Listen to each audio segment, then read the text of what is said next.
اوس که یو سړی مطلب ولاړی صحرا لره بیریږي جنات دي شیطانان دي حیوانان دي د الله رسول فرمایي دغه دوه آخري قله ووایه الله پاک به وتا ته پناه درکړي له جناتو څخه له نظره څخه د شیطانانو څخه بیا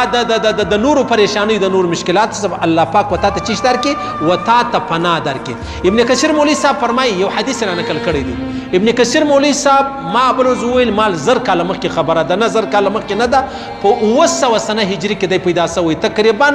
په لږ کم 900 کاله د سوي دي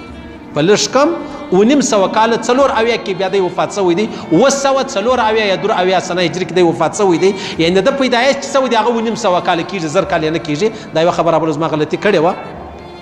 نو د یو حدیث نقل کړی دی پیغمبر علیه الصلاۃ والسلام حضرت عقبه ته ویلی ول تا ته زه یو ډېر زورور دوه سورتونه در وښیم هغه ول و یا رسول الله خو دې راوښیه وایي پیغمبر علیه السلام مبارک ورته ویل قل اعوذ برب الفلق قل اعوذ برب الناس وایي وایي بیا موږ روانو بیا پیغمبر صاحب موږ ته جومات راکوي په جومات کې بیا دغه دوه سورتونه وویل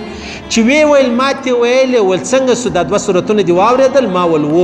ول که ولاړ وي هم دغه دوه سورتونه وایه که ناست وي هم دغه دوه سورتونه وایه که پروت وي هم دغه دوه سورتونه وایه دا دوه سورتونه د ځان دپاره ضروري که یو سړی د سیر د کوډو د جادو څخه ډېر په عذاب دی د الله رسول فرمایي اخرني دا دوه سورتونه خامخا په هر حال په هر موقع په هر ځای کې وایه په خپل یې وایه پیغمبر صلی مبارک چې ډېر ناجوړه سو بیمار سو بیا به بی عایشې صدیقې دا دوه سورتونه وویل د پیغمبر صلی پر ټول بدن باندې به لاس تیر کړي پر دغه نو معلومه دا سوه چې دغه دوه سورتونه ډېر زورور سورتونه دي د سیر د کوډو د جادو دپاره لازمي شی دی الحمدلله آیات الکرسي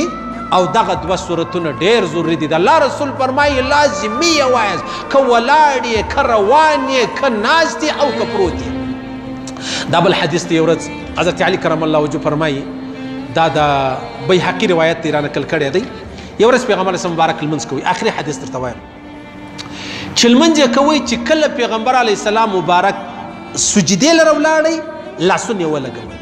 چې لاسونه یې ولګول نو قرار پر دغه ځای باندې لړم پیغمبر اسلام مبارک پر ګوته وخوړئ چې ویې خوړئ پیغمبر علیه الصلاة والسلام مبارک وفرمیل والقال لعن الله العقرب ما تدع مصليا ولا غيره او نبيا وغيره لعنت پر دغه لړم چې نه نمازي پرېږدي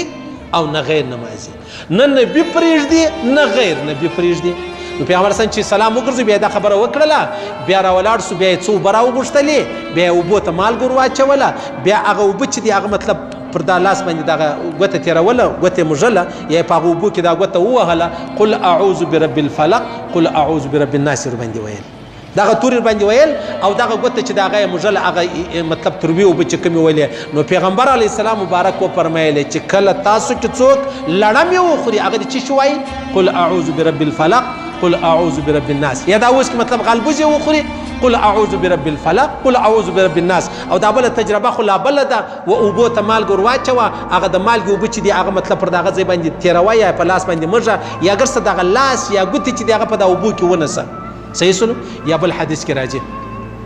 یو ورځ پیغمبر علیه السلام مبارک له یو سړی رالی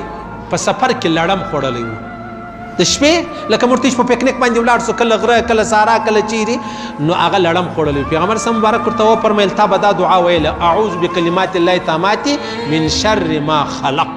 چې تا دغه دعا ویلې وای نه به لړم خوړلی نه به مار خوړلی نه به یو بل شي وتا ته یو مصیبت و تکلیف چې دی هغه در رسوي نو معلومه دا سوه عزیزانو چې زما استاد دپاره د ژوند ضروري لاره چې د هغه قرآن دی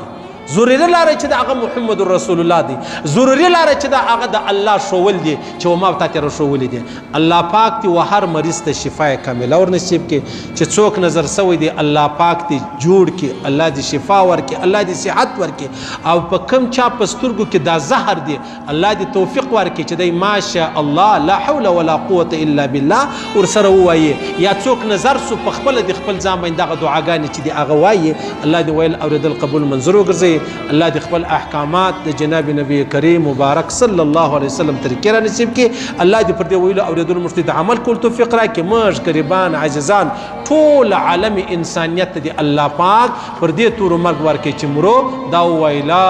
اله الا الله محمد رسول